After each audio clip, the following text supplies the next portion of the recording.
Is this or is this not the most awkward looking date you've ever seen? The candles aren't even lit. No, they're barely lit. Okay, the candles are barely lit.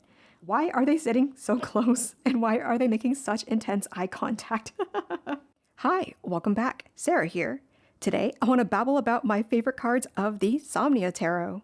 Heads up, if you've never seen this deck before, the people in this deck have no faces showing, so instead their faces are either covered by cloths, like this, with some rope around their neck just to have that head shape, or just not having their faces shown towards the camera. So just letting you know if that disturbs you or if you need a heads up in any way.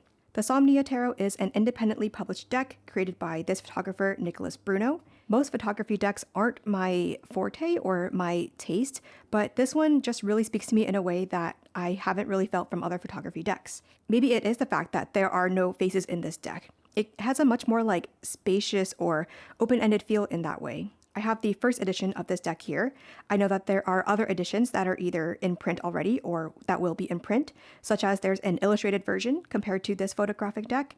The current edition that is currently being printed will have a borderless option with gold foil text. I personally like the look of the borders on this first version. It just feels very photographic in that way. Similar to other videos I've done in this format, I'm going to just walk through the deck, and when I get to a card that I feel particularly strongly about or that I have a lot of commentary on or personal connections with, I will talk about that card in particular. And to quickly explain why I do that format instead of maybe just a full-on walkthrough of all the cards, or why even do this at all, I think it's just fascinating to hear about what is a personal connection for other people. I think oftentimes when we watch deck walkthroughs or when we talk about cards, we think we have to have ideas about every single card. But that's not always the case, right? And especially for me, I'm just like a tarot enthusiast on the internet. It's really interesting to hear and to think about which cards in particular speak to me from which decks. It's kind of similar to just babbling about your favorite movie, right? Like there's just some things about certain movies or certain TV shows or books that just really scratch certain itches in your brain. Because there are so many other walkthroughs and other tarot tubers out there, even if you wanted to hear about a card that I didn't really speak a lot in depth about, someone else can have more ideas about those cards as well. If anyone else out there wants to do this kind of format, like take your deck and talk about the specific cards that really spark some ideas and intuition in you, I really want to hear about those in particular. Even though we might be working with the same deck, we have different experiences and different contexts. Okay, today I'm going through the mages first, then I'll look at the cups, swords, wands, and then coins at the end. And with every video, I do have timestamps, so you can skip to whichever section you want to see first. Let's go. Starting with the Fool here. The first card that is a favorite card is the Empress card of this Somnia Tarot. Last year, I started exploring each of the majors in a series I created, mashed up from other creator videos and series. The video series was Top Tarot Trumps times Tarot Memoirs. So it was a mix of a series by Musings by Masha and also by Lisa Papez. Essentially, that series was me choosing, for example, my favorite 5 Empress cards across all of my different tarot decks, and also applying personal experiences to the Empress card, or applying the Empress card to personal experiences, whatever came first, chicken and egg.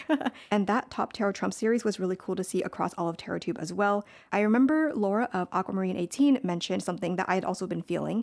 I wanted to see more of like a creative interpretation of the Empress. I often see the Empress depicted as a woman who is giving birth or tending to things or caring for things, but I also really like this interpretation too of the Empress actually creating something. And it's also not creating something completely from scratch either. I also see this as like being in tune with and synthesizing stuff from around you, working with the fabric to make something new of it. And they're also out here connected in nature, synthesizing like all these different elements together to create whatever is next. And this lack of face here, even though it's a thematic element of the entire deck, we don't really see the future of what we're creating either. Sometimes it feels like we're creating without seeing in a way, like I don't know what this video is going to be like when I finish editing it. I don't know what my channel is going to be like a year from now as I continue in this creation process. So yeah, the lack of faces in this deck, it can add some extra interpretation as well. The Emperor, this is a depiction of responsibility, self-accountability, and self-discipline that I really, really vibe with. This figure is sitting in a throne next to a gallows, and the gallows has this anvil tied to it. I like to describe cards in videos sometimes because who knows, someone might just be listening and they might want to hear it. And also sometimes hearing the description or maybe me describing it out loud also helps me make personal connections and jump off the description to create meaning from that as well. We have an anvil linked to the gallows that is hovering over the emperor figure's head. And the emperor themselves is the one who is holding the rope that controls where the anvil goes, where it goes up and down.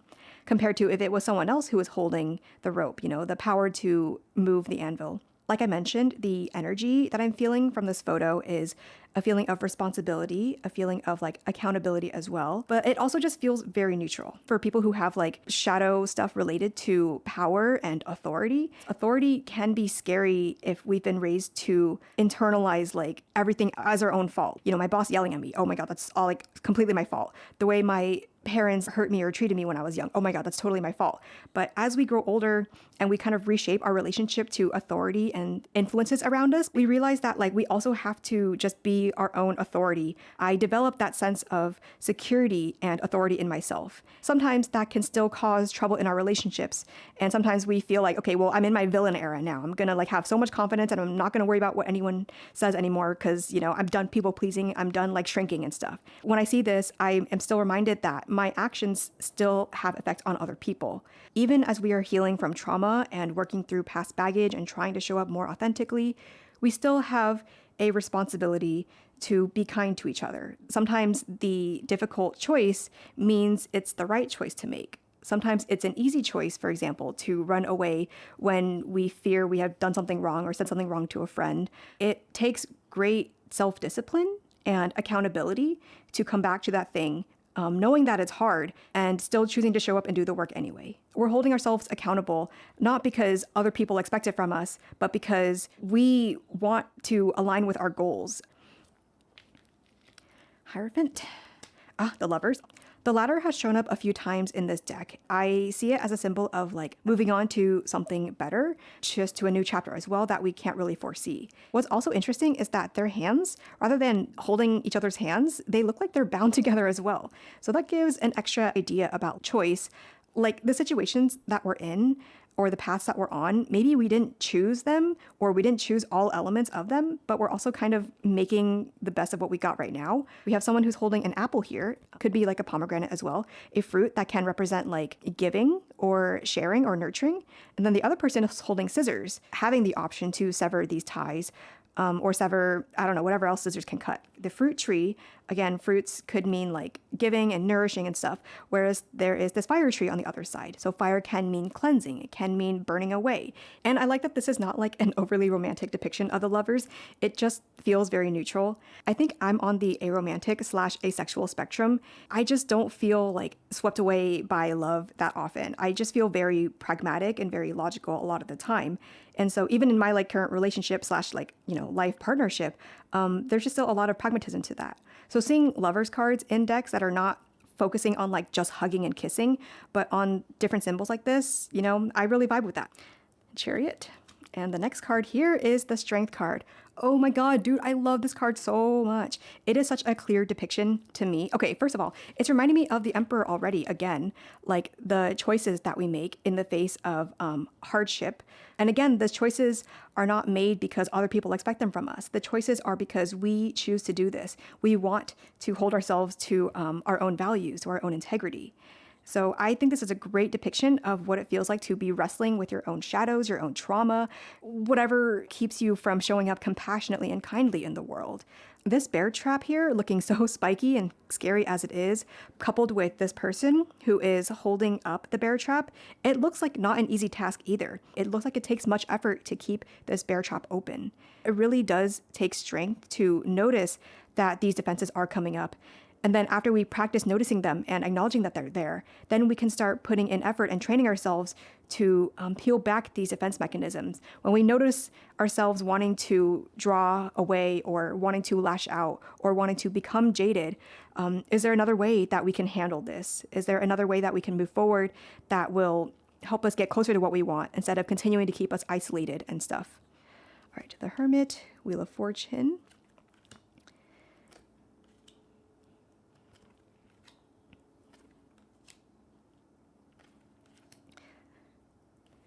All right, the Tower. I feel so much emotion and rawness and empathy for the figure, the scene in this card. Compared to other decks that feature a random like building or anything that doesn't have any personal significance, In contrast, a person sitting or laying down in the ocean with a house that is burning strapped onto their back, this house, this building, this tower is very personal. Hearing about other people's experiences, especially if it's been a while since they've gone through this tower moment and they've kind of like patched it up since then, it can be easy to forget. These tower moments can be really difficult. Something happened and our shadows and our past traumas are like really staring us in the face, and we realize, dude, I cannot keep going like this. That's very raw, and that can be really difficult and very shocking to contend with. The building here is our home. It's the foundation of our lives, a feeling, a place, an environment of security and comfort that we've lived in for so long. And it's scary to let that comfort go, even if we can see or feel that this house is starting to burn away. It's no longer helpful for us in moving forward. They're just lying face down in what feels like a hopeless position as the water is kind of like washing away and ebbing and flowing as such. Water can symbolize like unconsciousness or the subconscious, things just being really messy, and also things just having not a clear linear path forward, but similar to how waves keep coming in and pulling back. The effects of this tower moment are probably going to ripple across the rest of your life, and they're probably just going to be turbulent for a while here. And another curiosity point is this person choosing to keep this tower strapped on, or is this house strapped on without their will as well? On the one hand, you could interpret this as this person choosing to keep the house on because they've strapped it to them. But on the other hand, you could also see it as this person trying to let go of this house, but they don't know how to like let go of it because that house is already strapped onto them. They don't know how to get rid of the bindings and stuff. The star. I think a lot of decks will have a very clear picture of like inspiration and stars and hopefulness and stuff.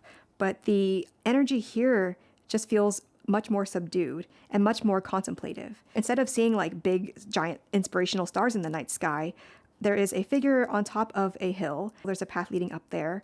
It's a snowy environment, so the trees here don't have leaves either. It can feel like after the tower, there's nothing left that's surviving anymore because we've burned everything away. And so now we're in the middle of like the bare bones of what's here. Maybe looking up or looking around, looking at possibilities. Where do I go from here? Where do I even start? This kind of subduedness also makes me feel less pressure to be optimistic or inspired in a way as well. I think sometimes when we feel low or unmotivated, when we don't really have a clear goal or a clear path forward, we can freak out and we're like, oh my God, like I'm never gonna have direction again. Like I feel so lost right now. I need a solution, like I need someone to tell me what to do next, where to go. But the energy here instead is right now we just gotta sit with this. The bare bones, we still have trees here. We still have like grass, a hill to walk on at least. And in the sky, there's just open-endedness. There's not even clouds in the sky. It's just clear. We can just sit in that for a while until ideas and momentum start building so that we can move forward in any direction. In the moon card, here is someone climbing up a ladder that is in the middle of a lake. And again, earlier with the lovers, there was also a ladder.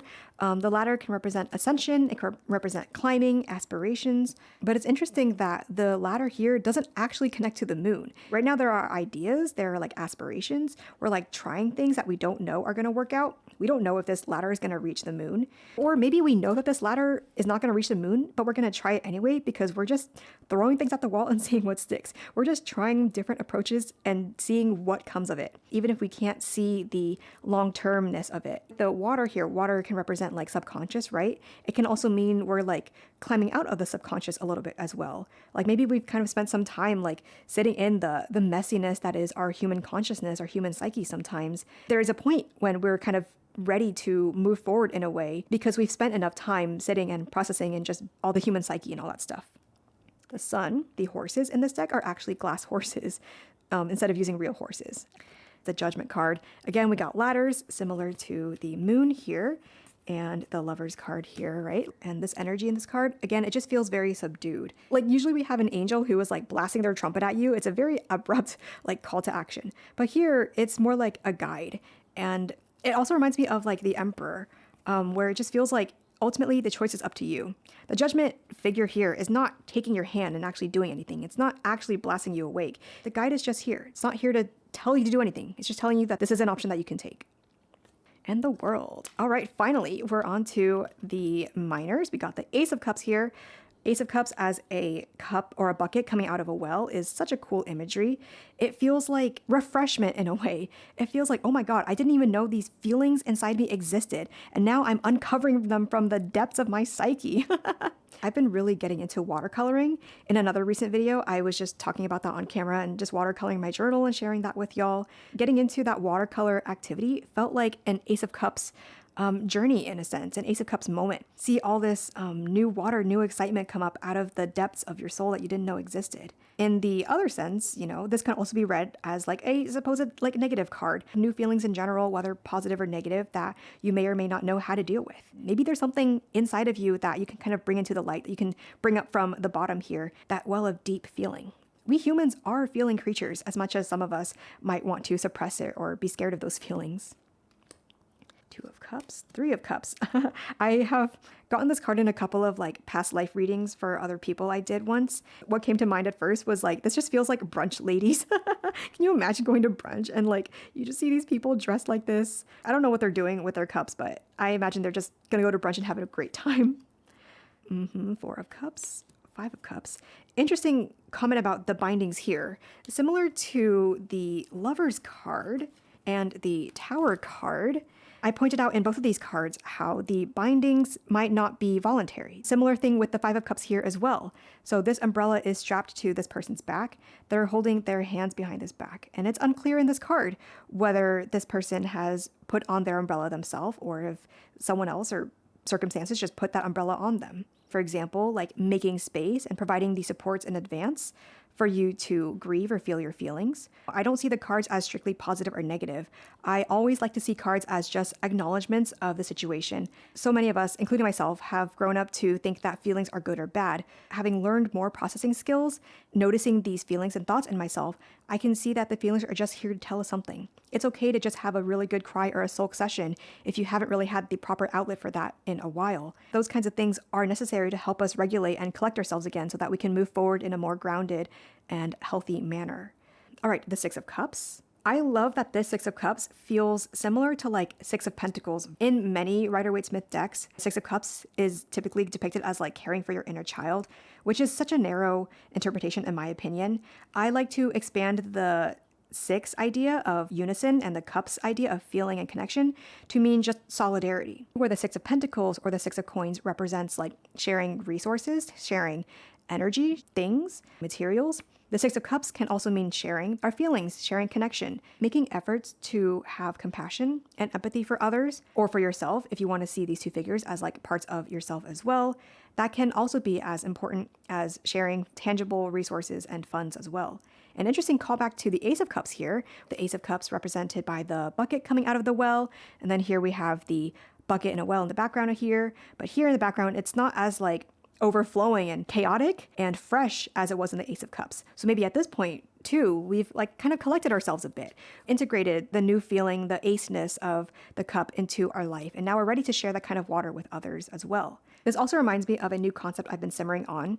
It's the concept of pouring from your own cup and how like the Western concept of individualism is you can't pour from an empty cup. I read about this idea from Christabel Minta Galloway's Instagram account. She's a therapist. I heard about that account through Sapling Tarot in their video about commonplacing. The idea that I'm simmering on now is sharing what we have instead of waiting till I feel completely fulfilled and completely like perfect before I can give to others. Like who knows how much water this figure has in their bucket to begin with, but they're sharing what they have to support this other bucket here. So even noticing these water levels in these other buckets, it does make me explore other things too. Like how much am I giving to other people who might already be fine without me needing to sacrifice myself to give more to them? How much am I giving of myself when maybe there are other people around who can also share in this like support network as well? Maybe am I taking on too much of my own, giving too much of my own stuff? When there's other things around that people can also tap into. All right, 7 of Cups, 8 of Cups, 9 of Cups return to an overflowing feeling similar to the Ace of Cups here. Now it's just Ace times 9. And then the 10 of Cups all cascading into each other. This actually reminds me of the 6 of Cups again, too. Water flowing between these buckets. Now with the court cards, I want to compare the court cards as sets at the end. Now we'll go to the wands. Oh, no, the swords. All right, the Ace of Swords. The aces in this deck are some of my favorite aces. I feel such clear energy and such inspiration and such newness looking at these kinds of cards. This Ace of Cups with new water, new feelings, new spring of whatever coming from the depths of our souls. Now the Ace of Swords can feel like, wait, I have an idea now that is so out of the box of what I was totally thinking about before. How many times have we been stuck at our desks thinking that if we just keep sitting here for another hour, the ideas will come to us? But then when I take myself out of that physical environment, when I just go for a walk or I'm at a social event or I'm just gaming, suddenly the ideas are coming to me. Sometimes we just need a physical environment that is outside of our like physical box, and sometimes that can just help the ideas flow better. All right, the Three of Swords. I like to read the Three of Swords not just as heartbreak, but as like painful realizations. This actually reminds me of the Five of Cups as well. The figures here have similar poses of looking down, but the Five of Cups figure has an umbrella strapped to them. They're standing up. The Three of Swords has this person sitting down in the water. And of course, there's the three swords like kind of pointing at them from above. So interesting that this person in the Three of Swords is not looking at the three swords, but they're looking down. The lessons that we need to learn, need to integrate really, it is hard to face them sometimes. It also reminds me of the Tower as well, with this person not facing or not looking at the thing that is literally burning unstrapped to them. This could also just mean you just really need a thinking session to think on where you need to go next. You just need time to synthesize your thoughts so that you can come up with your next step. Four of Swords. It's so funny how the swords are like stuck to the ground, sticking this person's like sleeping bag and pillow down. It makes me think of someone who just like tucks you into bed and they tuck the blankets in very fiercely and they're like forcing you to get rest. You're not going to leave until you've got a good nap. Oh, the Five of Swords. Here we see a person climbing the ladder. They're reaching up towards five swords on top of the ladder, but they seem to be held back by ropes in all directions. I think the ropes are actually around their neck most of all too, rather than their hands or their bodies. A lot of Rider-Waite-Smith Five of Swords will depict an interpersonal conflict, one person holding more swords and then other people like walking away. Usually a theme of the Five of Swords is like winning or losing battles and things like that. This one just feels more like a challenge of swords. Another swords card that talks about bindings and holding back and feeling restricted is the Eight of Swords. Just as the three can signify like creation and expansion and wanting to move forward, the five seems to build on that idea of moving forward with this ladder here, right? But then we're feeling maybe held back in a way. And it reminds me of how fives can also equal shakeup. It also reminds me of like the tower moments here, the precipice between what we know and what we don't know. The familiarity that we used to experience and what we're comfortable with, having to move forward into the unknown.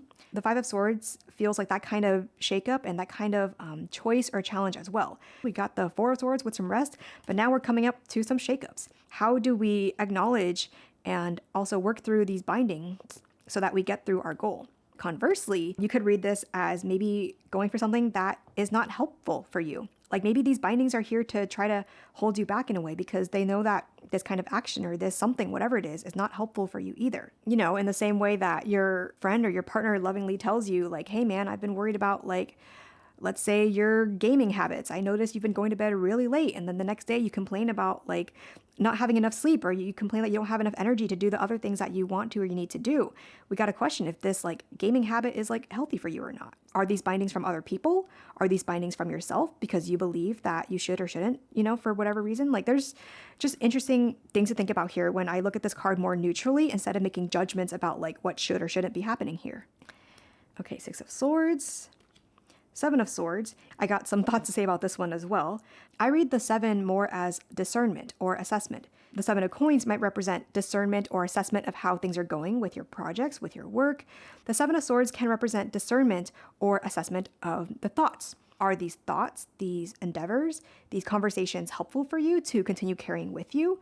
It reminds me of the Ten of Wands in other decks as well, because the Ten of Wands usually signifies like being really burdened, carrying a lot that maybe you don't need to carry. So I see that here with the Seven of Swords as well. How many past conversations or regrets do we carry with us that maybe aren't really helpful?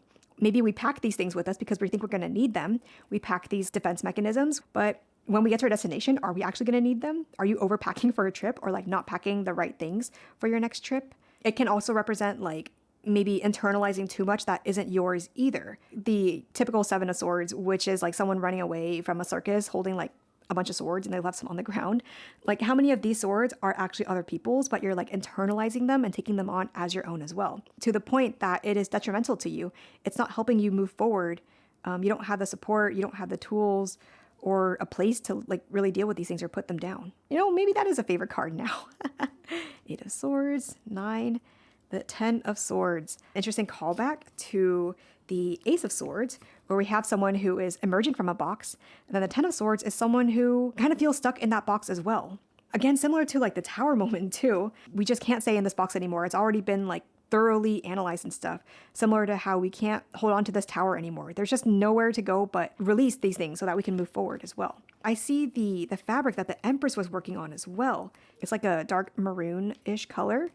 And then that same fabric is like hanging out of this 10 of Swords as well. Here's the Emperor, we got rope, and then here we have rope here in this box. It reminds me of like agency in moving forward. When we don't know what to do next, we'll just have to like create our way forward. And with the Emperor too, there's a bit of like self-accountability there too, and self-discipline, holding ourselves to some sort of standard or having a goal of some sort or having some sort of structure to help us move forward in a way. And then Page of Swords, Knight of Swords, Queen and King. We'll compare all the courts later. All right, moving to the Ace. Oh, no, to the Wands. Ace of Wands, like I mentioned, aces are my favorites in this deck. So we're just going to look at the other aces again, because why not? Look at this. New inspiration, new fire. This person has dug deep. I don't know if they were specifically looking for the fire or if they unintentionally found the fire. I don't even know where this fire came from. What could you find in the dirt that is kindling fire material? And we have ladder symbolism again here. I almost see this as like climbing down to the depths instead of like climbing up here. So the Ace of Wands here feels like digging deep in somewhere as well. 2 of Wands, 3 of Wands, leading your little posse out somewhere. 4 of Wands. Is this or is this not the most awkward looking date you've ever seen? The candles aren't even lit. No, they're barely lit. Okay, the candles are barely lit. Why are they sitting so close? And why are they making such intense eye contact? 5 of Wands. Let's compare with the 5 of Swords. I definitely got these kinds of things confused as I was first learning tarot. These 5s both represent conflict. It can represent interpersonal conflict, but it can also represent intrapersonal. So conflict within ourselves as well. I can project myself into any and all of these figures here. With the 5 of Swords, we have like holding back. It feels like binding in a way. 5 of Wands feels much more active because it feels like actively like snuffing out these fires. It's not like these ropes that are just kind of passively here maybe. You're like actually taking action to snuff out these fires. And I could actually see this card as like friendly competition in a way as well. Maybe this person is holding out their candles on purpose, and then this person is snuffing them out. Sometimes shakeup and competition can be helpful or healthy, you know, similar to how people spar. People don't spar only to like one-up each other. They spar to hone their techniques, to practice what they've learned as well. Maybe we need to keep training our fires, training our skills so that they can be stronger. And I could also see this as your fire just being tamped down by other people as well, or by yourself. Who's to say you aren't both people in this card as well? 6 of Wands and then 7 of Wands. Similar to the 3 of Wands, we have a group of people here. The 7 of Wands depicts someone who seems a bit distant or isolated, facing off against the other people with all their fires here. I could read this card as like mob mentality, having a lot of people ganging up on one person. I could also see it as holding someone accountable. Like maybe someone did not get the message from one person because they thought that, oh, this issue that I'm kind of causing isn't really a big deal. But when you're kind of faced with like all the rest of these people or these areas of your life that this issue is affecting, maybe you kind of start realizing, oh man, this thing is bigger than I thought. The 7 of Wands can also be a discernment of energy, similar to how the 7 of Swords can represent maybe discernment of thoughts, discernment of logic. 7 of Coins can be discernment of where your energy is going, discernment of where you're investing. The 7 of Wands can also be discernment or assessment of your energy as well. Is the energy that you're putting out into your passions, your projects, is it actually serving you? Is it helping your goals? Or is it not feeling in alignment with what other people actually want? Like maybe on this group project, we have very different approaches. Or maybe we're fighting the same cause, but we're not fighting it in the same way. We're not living our values in the same way. We're not doing things that are helpful to other people. We're doing things kind of on our own as well. Why are we acting like a rogue or like a lone wolf when maybe we should be on the same team as all these people? 8. And now 9 of Wands. Freaking cool that this chandelier in the middle of the water with fire. I don't know how they did that, but this is freaking cool. The 10 of Wands. This should have been a favorite card.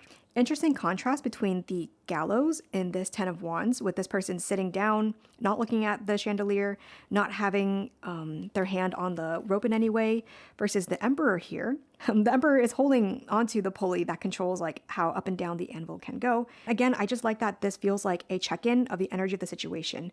There's no prescription. There's no like shaming, you know, we're just acknowledging like, damn, this feels really hard right now. If I was in the situation, I wouldn't know what to do either. I would feel really stuck. Like, dang, how did I get here? How do I get out of this? What do I even do? Any movement you might make, you don't know if like things are going to fall on you, and it's all you can do to just stay here. That's what burnout and being really overextended can feel like. It's like things have been building up for so long and you've been putting up with it for so long, but now there's just no energy left to try to support yourself and to pull yourself out of it. I just like that this card just feels like an acknowledgement of the situation. It's not like other cards where there is a person holding 10 wands and the implication is like, oh, just hold them better, or like put down those wands, or usually some advice kind of baked into some of these other cards and other decks that I see. But I don't see advice here. I just see acknowledgement of the difficulty of the situation.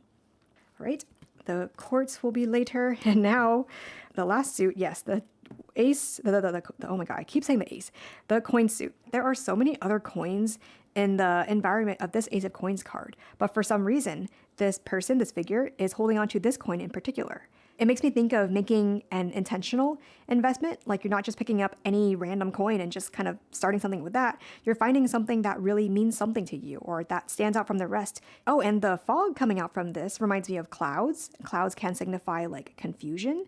So we're raising the coin out of the confusion, like we're having a moment of clarity. Reminds me of Ace of Swords in that way as well. 2 of Coins, dude, how did they balance this? This is incredible. Photography is incredible. 3 of Coins, this is not one of my favorite cards of the deck in the slightest. I feel like there could have been more with this. It feels quite pippish.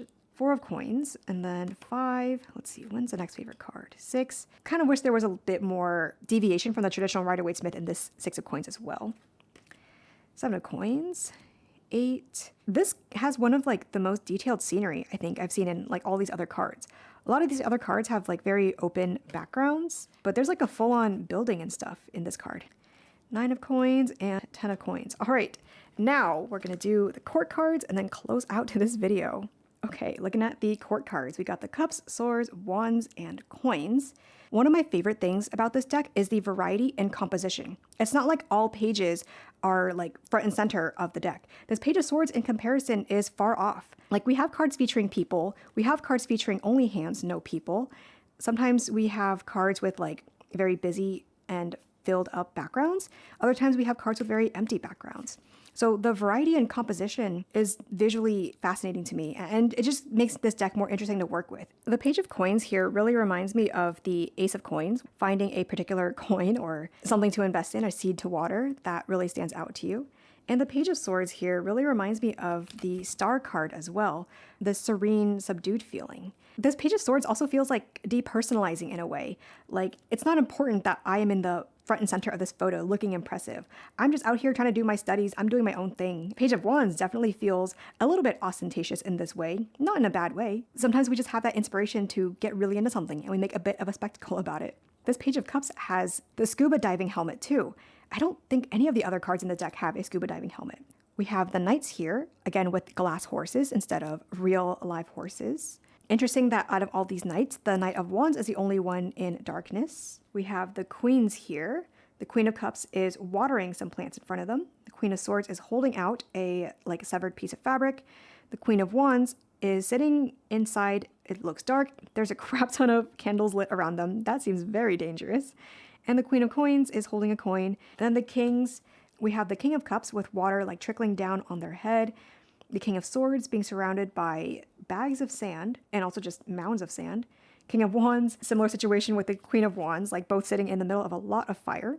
Interesting that the Queen of Wands is facing the viewer here, whereas the King of Wands is facing forward. In the previous courts, the Queen of Wands was the only one facing forward, and the other 3 queens were facing left. Like, look at this difference. We have 3 facing center, and then one facing side. I almost wonder if like that was a mistake, but no, like King of Wands is holding a book with a salamander on the cover, and the salamander is associated with the Wands suit. I guess I didn't have too much particular commentary or favorite things about any of the courts, but I still like them as a whole, as a general.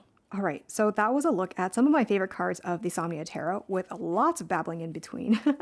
If you get this deck, the first edition at least, know that it's a bit tough to shuffle. This is one of the stiffest decks that I've ever shuffled with. Quite a bit of effort to shuffle these cards. And they're also bigger than standard tarot size as well. My shuffling right now isn't an accurate depiction because I don't even have all 78 cards in here. Overhand is really smooth though. So that was a super long babble, a look at my favorite cards of the Somnia Tarot. If any cards jumped out to you, if anything here sparked any interest or curiosity for you, I'd love to hear it. It's just always so cool hearing about other people's interpretations and their own connections with the cards. I'll share the playlist of other videos I've done like this, looking at other favorite cards of other decks. Feel free to check that out if you want to hear more babbling about more cards, about more decks. And with that, that's all I got for today. Thanks for watching. Bye. Oh my god, so freaking long.